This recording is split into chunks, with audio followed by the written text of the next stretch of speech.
Hey guys, it's Car Guy 11, and today I need to ask your opinion about something for the Jeep, so stay tuned. So guys, it's time for new tires for the Jeep.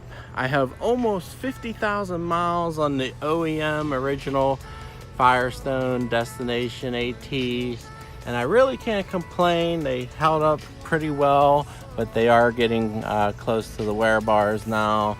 About the only complaint I had was the snow performance.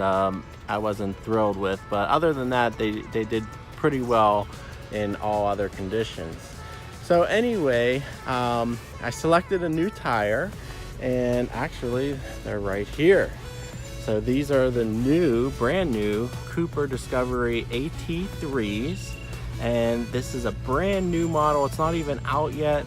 It's the 4S version of the AT3. They've had the Cooper AT3s before, and actually I was talking with Cooper and they wanted me to try the tire, so they sent me out a set of tires to get installed, and really appreciate that, to try on the Trailhawk for you guys.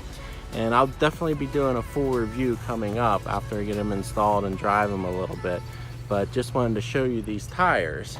And as you can see, pretty aggressive tread, much more so than the original ones. Of course, they're well worn.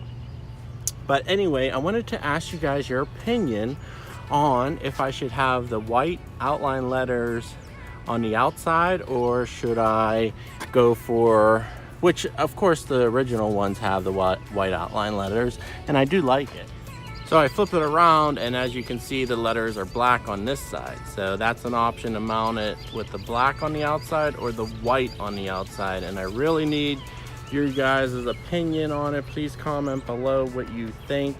I'm leaning towards the white. I do kind of like that. I know it's more old school, but I kind of like how the white looks. You don't see it very often anymore these days, and I kind of like how it looks different. But you know, I think a lot of the four-wheel drive off-roaders now are doing all black. So what do you guys think? I definitely want your comments below. So I flipped it back around to the white again. Of course, it has that blue protectorant cover that would be cleaned off after they're installed. But yeah, let me know what you guys think. You can also comment on Instagram or Facebook. I'll post pictures there. But definitely want to know what your guys' opinion are, and I'm going to be getting them installed very soon, so I'll need a quick response. But yeah, let me know what you guys think. Thanks for watching this video. Please subscribe so you get the update on the review, and also definitely follow me on Instagram and Facebook, where you'll get updates on everything on Car Guy 11 YouTube. Thanks for watching, guys. See you next time.